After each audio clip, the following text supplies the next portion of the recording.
I just finished rereading Fourth Wing and Iron Flame in preparation for Onyx Storm coming out, and there were so many little details that jumped out at me this time and sparked new ideas. I don't have the time to create deep dives on all of these new ones, so the format of this video is going to be different. A little more rapid-fire spitballing as opposed to those super thoroughly thought-out theory videos you may have seen. Obviously, potential spoilers ahead. So one of the details that bugs my brain the most is the fact that Sorrengail was bonded to Xaden's grandfather, but, quote, the writer of record was thought to be a great uncle. What happened such that people were under that impression? I'd never sat down to try and map out how that could be, but when the Fantasy Fangirls put out the Onyx Storm prediction episode of their podcast, they included a possible explanation that was fascinating. It was hard for me to follow just hearing it. I'll link to that excellent 2+ hour podcast here if you want the details, but I had to sketch out their verbal explanation, and that led to a different idea that I think can also explain why it's repeatedly pointed out that Xaden and Bodhi look so similar.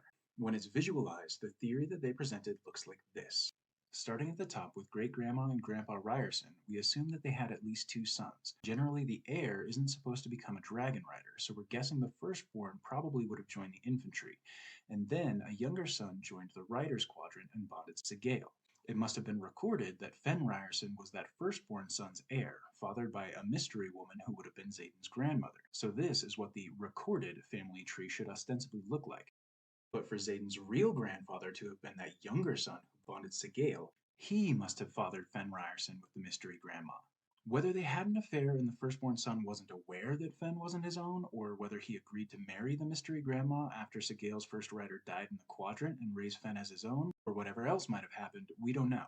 But this version of things assumes that Fen Riorson wasn't fathered by that firstborn son as was recorded. But why are we assuming that it was Fen Riorson that was the illegitimate child? This whole cover-up could have happened in a different generation, and there's a way that it could have happened that could also explain why Xaden and Bodhi look so similar. What if the way Fen's parentage was recorded is actually accurate, and the way the record shows that Xaden and Bodhi are cousins is because Sorrengail's first rider had a legitimate son that was Bodhi's dad? This version is one way everything could have been recorded, showing Xaden supposedly descending from the true heirs. But Sorrengail's first rider could be his real grandfather if Xaden was actually conceived by his mom and Bodhi's dad.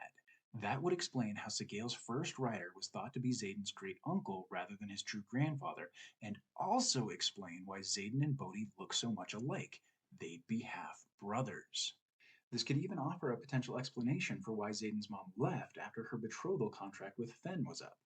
This wouldn't necessarily make sense if Fen was infertile and they all knowingly faked Xaden's parentage for the sake of producing an heir or something, but if instead this happened because Xaden's mom and dad had an affair, then living in that situation might have been extremely uncomfortable for Xaden's mom, and she was eager to get out of there as soon as she could.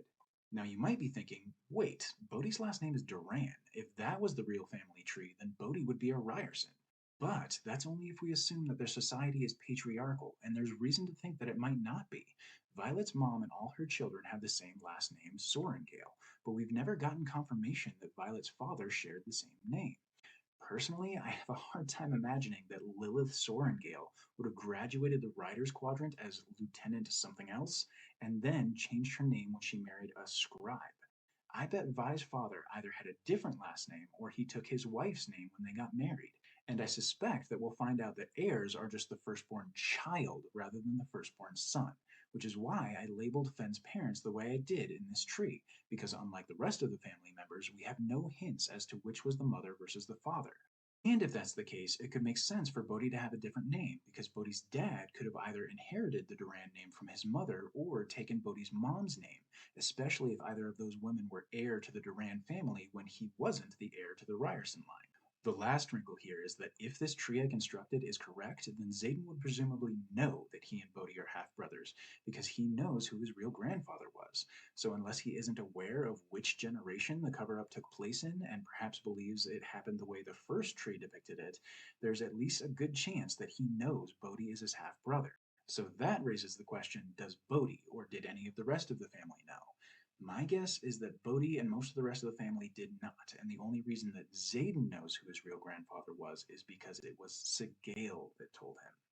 The next idea I want to introduce is the general concept of good venin, because several of the specific predictions I have fall under this theme. The first specific example is obviously Xaden. He didn't turn because he was evil, and I doubt having turned will cause him to become evil. Of course, he is very morally gray, and I'm sure he's going to wrestle with that more now, but I believe that he'll ultimately remain good deep down, and I still believe that he and Vi are truly endgame. I do think that turning will give him that craving to pull from the source, and fighting against the resulting corruption will be an existential struggle for him. Basically, I think he'll be an addict with respect to this corrupting power, doing his best to abstain, but there will be instances where he'll either slip or have to draw from the source for a very legitimate reason, like he did the first time, which was ultimately to save his own, but mostly Violet's life, and I wouldn't be surprised to see him encounter more circumstances nearly as dire. And that leads me nicely into the second possible example. I know everyone and their mom has already predicted that Naolin isn't really dead. It seems likely that he drew from the source to save Brennan and became a venin as a result. But I thought of some potential details that I haven't heard anywhere else. First of all, everyone seems to assume that if Naolin turned venin, he's evil now. But again, I think there might be these good venin. He turned for just as worthy, maybe even the exact same reason as Xaden, for love, we're guessing, and definitely to save someone else's life. That makes him sound like a pretty darn good person, so I don't see him just willingly joining the forces of the Dark Wielders. I think it's more likely that he's either hiding out somewhere, or if he did join the Venin, it would be as a spy. There is one more person I think might be an example of a good Venin, but before I get to that, what I was just talking about also introduces the topic of how Brennan was saved, and clearly that must have involved the rune-shaped scar on his palm. We're led to believe that Brennan had just passed, and that Naolin used his signet to siphon so much of Terran's power to resurrect him that he burned out and died. But there's some holes in that. Yes, giving up his own life to save Brennan's fits nicely with the whole magic demands a fair price slash nature likes everything in balance thing. But Brennan was mortally wounded, and the whole life for a life idea doesn't solve that problem. He also would have had to give Brennan a ton of extra power to be able to mend himself, which we know is very difficult. So where did the extra power come from? And I'm assuming it's not as easy as just saying, hey Malik, tradesies, but there's some kind of magic involved, presumably that rune scar. And would Naolin have known the necessary rune magic? Perhaps he was Tirish and familiar with runes like the marked ones, but a resurrection rune is bound to be super advanced, and we know Brennan died during the Battle of Aretia, where some other potential candidates may have been on hand to assist, which calls into question the idea that Fen Riorson really shot Brennan with an arrow. Rebecca Yarros was very careful with her wording when we learned that this account was according to battlefield records, which we know are often inaccurate. Maybe Fen or others in the rebellion convinced Brennan about the existence of Dark Wielders and he was defecting to the rebellion when someone from the Navarian side assassinated him during the battle, like we suspect happened with Mason and Ironflame. Then it would make sense if someone from the rebellion helped Naolin, like Fen, or since it was bound to be such an advanced rune, maybe it required the best of their generation, and it was Liam and Sloane's mom, Colonel Mari, who tempered the rune scarred into Brennan's palm, which allowed Naolin to resurrect him using extra power that he pulled from the earth, turning him venin, but not necessarily a bad one. So, if I'm starting to speculate about things that may have happened prior to the events of Fourth Wing, then I have another one. Rereading this time with more generous feelings towards Lillith Sorrengail, I'm starting to wonder if she really was as awful as she was always made out to be before finally seeing the light and doing the right thing in her very last moments. And what was up with her sickness while pregnant with Vi and their shared metallic silver, not gray, hair? I'm not all that confident about this one, but here's my best guess. I've heard about others speculating that she was either drained by a venin or turned venin while pregnant. I don't think she herself turned, since that didn't give the others we know of silver hair. It seemed more likely to me that she was attacked by a venin and drained. Maybe Lilith was even fully drained, and Vi was half drained in utero, explaining their respective hair colors. But if Lilith was fully drained, then how is she alive?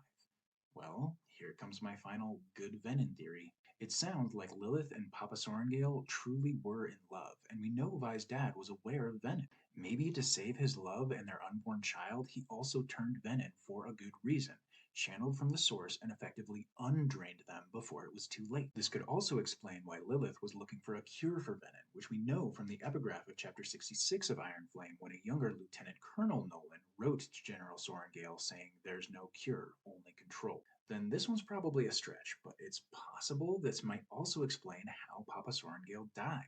We're really given the impression that Vi's dad was like the most pure good person ever, so maybe he refused to pull power straight from the source ever again, and perhaps doing so is necessary for Venin to live in the long run. If so, it seems feasible that he wasn't assassinated like so many have speculated, and that for once what we're led to believe is actually true, and eventually his body just gave out. So, to wrap up my thoughts on these potential good Venin, here's a summary of my new theory. Xaden won't truly turn to the dark side. He'll struggle with his darkness for sure, and maybe even join the Venin, but only as a spy, though we may not know that at the time. If Naolin's alive, he's probably in a similar boat. At his core, he's good. Pulling from the source doesn't necessarily make you evil. It's just that most people choose to do so with bad intentions. Maybe Xaden, Naolin, and Papa Sorrengail all are/were examples of people that did so for good reasons, still have to grapple with the craving to draw more power, but can either give in to the addiction and be somewhat corrupted while still battling against it and remaining good at their core, or abstain and die as a result, like Vi's dad. Now, if Lillith was so in love with such a good person and they were both aware of the threat of Dark Wielders, I have a hard time believing that she was really as ruthlessly heartless as she's made out to be, even if it was for the sake of her own children. I think it's more likely that during the last few books of the Empyrean series, things are going to head in the direction of espionage. I already speculated about good Venin spying on their evil counterparts, and I wouldn't be surprised if Xaden ends up in that camp. Plus, Jack Barlow told us that there are Venin embedded within the ranks of the Nabarian military. I suspect this included Varish, perhaps Colonel Atos, probably Carolyn Ashton, and some of the unbonded cadets from Vi's year that I think Jack recruited. But maybe another angle for espionage is that the First Rebellion had assets who pretended to remain loyal to Navarre, while actually working within the system to help the cause as much as possible, as we can assume was the case with Duke Lindell, who raised Xaden and Liam. Maybe Lillith was heading up that effort. That would explain how she gets intel from inside the Revolution, like when she knew about the Wyvern being partially incapacitated by Aretia's faulty wards in Chapter 57 of Iron Flame. When I read the first two books with this idea in mind, it all seemed to fit, if you're willing to believe that she was just the most committed, hardest goddamn badass who never let her cover slip for a moment, even with her children, to keep them safe.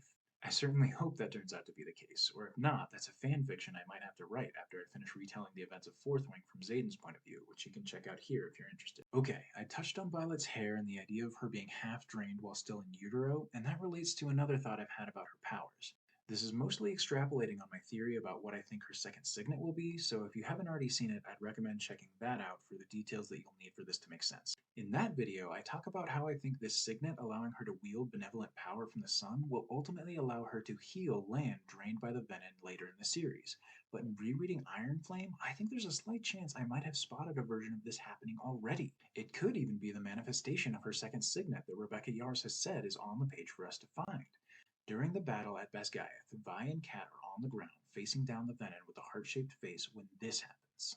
The Dark Wielder's eyes flare as she spots Kat, and she drops to a knee, splaying her hand out over the icy ground. Stop! I yell, my heart lurching into my throat and lodging there. This is so much worse than my nightmare. Even if I could run, there's no telling what she'd do to Kat. Flicking my wrist, I grab the conduit in my left hand and lift my right, dagger and all, throwing open the doors to Terran's power I'd never fully closed. Slush melts at my feet and steam lifts from my skin as Kat reaches my side. You have to get out of here! Shut up! She pulls the dagger from her thigh sheath. Oh, you are a powerful one, aren't you? The Dark Wielder cocks her head to the side, a slow, insidious smile curving her mouth as she rises, studying me.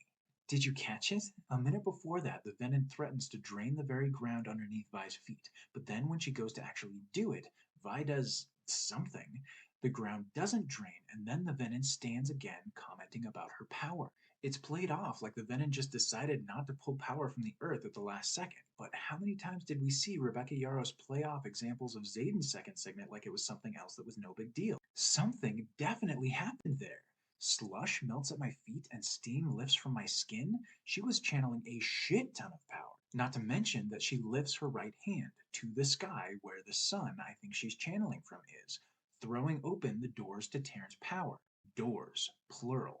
when in every other instance it's referred to as the door to Terran's power or the vault-like door to her mental archives, singular. I think she just threw open everything within her mental archives, including the window to Andarna's power, which is what ends up getting used in this case. I think the venin did try to drain the ground, may have even soaked up some power, but it was restored just as fast by the sun-based power that Vi was channeling from Andarna. This could also explain some other strange things we see in Iron Flame. They continuously comment about how unseasonably hot it is in Aretia for the time of year, not to mention that right before the Basgiath battle starts, on the winter solstice in chapter 61, we get this. Rain? Xaden looks up. In December? Warmth. Rain.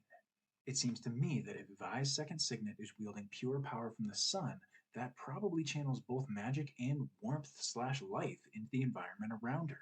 And again, I think the ultimate extrapolation of this will be the ability to restore life and nature's balance to the Barrens and anywhere else that might get drained by the venin. I also think it's possible that the venin did absorb some power in that moment, but it didn't do any damage because Vi restored it just as quick. Could that potentially be used as a mechanism for Xaden to feed harmlessly? And I bet that power ultimately develops into the ability to cure venin. While we're on the topic of Vi's second signet, I wanted to address the very compelling case that Nicole from Fantasy Fangirls made that Vi is an intrinsic. Basically, she points out how it seemed like Vi was reading Xaden's thoughts during the throne scene, and that it couldn't be her amplifying or reversing his signet because she's hearing his actual thoughts. And the way his signet works is that he sees people's intentions as pictures. But I'm willing to die on the hill of my sun power signet theory, so maybe I will in fact be laid to rest there, but if I'm right, here's my best attempt at explaining that. I suspect Vi was amplifying his intrinsic ability there, since I think amplification is part of her sun power signet. That's what allows him to reverse it and push his thoughts to her, and the reason they're true thoughts rather than visual intentions would either be because it's also part of the amplification or just because of the bond that they communicate through mentally all the time. That would also be related to this other idea. Violet is having those nightmares throughout Iron Flame, and then in the last chapter we learn that Xaden is also having very similar nightmares. Some people have speculated that Vi's second signet has something to do with dreaming, but I think they were actually Xaden's nightmares all along, and those instances were just more examples of the same thing. Vi's second signet amplifies his intrinsic one, and then he's unintentionally pushing his unconscious thoughts or dreams to her. I was rereading the whole book with this in mind, and during all of those dreams, if you assume that every time it says me or I, it's actually referring to Xaden rather than Violet, it totally works. I think that Venin Sage, or General as we come to learn, somehow infected Xaden's dreams in an effort to try to corrupt him, and he was battling with that throughout the entire book, and Vi just sometimes caught a glimpse of it when she amplified his signet. That's how he knew that the venin was coming for him at the end before Vi raced back to the ward chamber. I'm also guessing that all of that must date back to the Battle of Resin. I'd be willing to bet that we'll eventually find out that at some point during the battle, Xaden had an off-page interaction with that Venin general who we know was there. The Venin decided he wanted to corrupt Xaden rather than kill him, either because he wanted Xaden's own powers on their side or as a way to get to Violet. Probably because he knows that Vi is the savior with the power to stop their resurgence. See my video about the prophecy here for more details. From my perspective, all that only leaves one obvious hole in my theory about Vi's second signet. In Chapter 52 of Iron Flame, Second Squad is meeting at Ree's sister's house to tell the Flyers that Vi figured out how to raise the wards and warn them so they could choose to leave, because as soon as Xaden gets back, she'll have to tell him. Then she has another one of those nightmares, but I still think it's Xaden's nightmare that he's unconsciously pushing to her, because after she wakes up, she lies back down and curls her body around Xaden. But in the next scene, it's 6 days later, and that's when Xaden returns. So how was Xaden there in the bed that night? This has led some people to speculate that she's a distance wielder who unconsciously teleported to wherever Xaden was that night, but I don't think so. The other odd thing about that scene was that she keeps referring to being in her bedroom, when the rest of the time she calls the bedroom they share at Aretia his bedroom, or eventually our bedroom. So why was she calling it hers? I also don't think these are editing errors and that scene was supposed to take place at some other point. I don't know. This is clearly important, maybe even what Rebecca Yarros meant by her signet being on the page for us to find.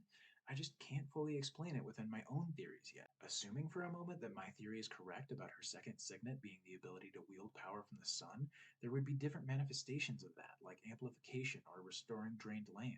Is it possible that this is just another one? And if so, what is it? The only thing that I can think of is that she time traveled, but that just seems way too overpowered and rife with potential paradoxes, so I'd be surprised.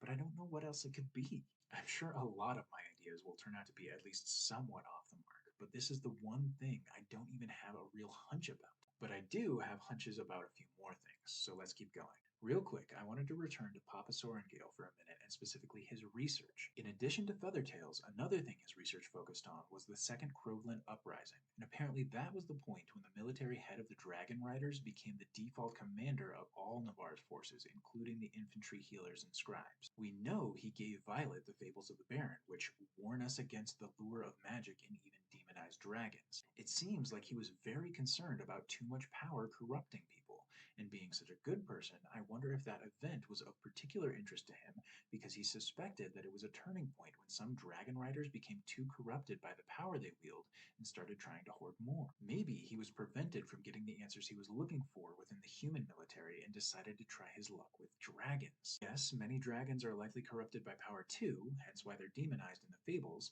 It does seem pretty gross that they would create wards that exile griffins now that we know they're good for the most part. But surely he either figured or knew there must be some dragons with pure intentions too. Maybe he made contact with them, and when they learned of a scribe that was working against those that had hidden the truth centuries before, they decided to trust him with other secrets that pure intentioned humans might need in the event of a resurgence of dark wielders, perhaps including the truth about Feathertails.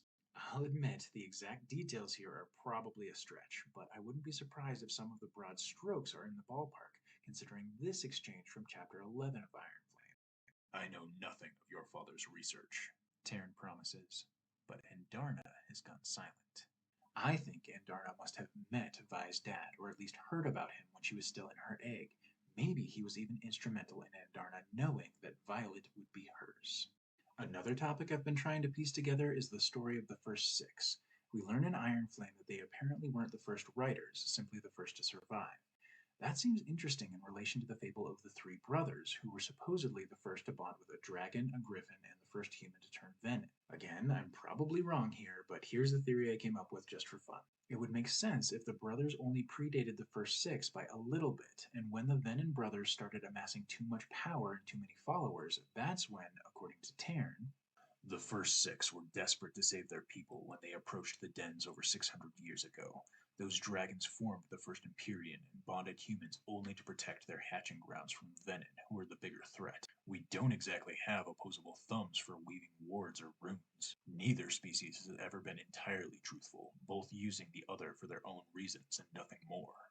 My theory is that the extra powerful, mysterious seventh breed of dragon that Andarna belongs to is from the Isle Kingdoms, and were more wary about bonding and sharing their overpowered abilities with corruptible humans, except for one who had already bonded the third brother from the fable. Then the first six bonded the six known colors of dragon, who were subsequently more willing to bond with other riders because they were from the continent, which was more vulnerable because that's where the venin worked. So I think the third brother would have been something of a de facto leader among those early dragon riders, and his dragon from the seventh breed allowed them to raise the wards at Basgiath. But since none of the other dragons from that breed would bond, they were never able to raise more wards at Aretia or anywhere else. Then, if you watch my deep dive on Andarna's prophecy, you'll already know about the rest of my theory. The only new detail I have is that the third brother's dragon was willing to bond because it retained its feathertail gift of precognition into maturity and saw that bonding the third brother was the only way to defeat his jealous sibling. Then his dragon handed down the prophecy about how there would one day be a resurgence of dark wielders, and the way to defeat them would be for history to repeat itself. In other words, it foresaw another rider that could command the sky to surrender all its power, i.e., Violet and the third brother's shared signet, knew they would bond with another dragon from the seventh den, even Andarna specifically, and that dragon, who may have been Andarna's parent, told Andarna to wait for her rider and how to recognize who they'd be, a rider with the mind of a scribe. Finally, the last subject I want to mention is the religion of this world. I'm predicting that the gods are going to start playing a more direct role in things. I mentioned this at the end of the deep dive video on what I think 5-second signet will be, but I don't think Liam coming to her while she was tortured was an hallucination. I think that kind of thing is likely to continue. As long as Malik deigns to keep helping in certain circumstances, he might allow others to speak to Vi from beyond the grave as well. I wonder if one relevant detail here is that in order for those that have passed to return, some of their belongings must not have been burned. Liam could cross over because Vi saved some of his letters to Sloane, so some others that might fit in that category might include Lyra and Warwick, since their journals obviously weren't burned. I have more ideas about how the gods might get involved more directly, but I have to assume that will happen later in the series, so I'm not going to put those potential spoilers out there yet. But if you like this kind of thing, subscribe and hit the bell to get notified about future videos, because if after reading Onyx Storm I think these divine interventions are likely to occur in the next book, I'll put out another video about that then. For now, you can click here if you want to watch those deep dive theory videos I mentioned, or over here to listen to my fanfic that retells the events of Fourth Wing from Xaden's point of view. Thanks for watching.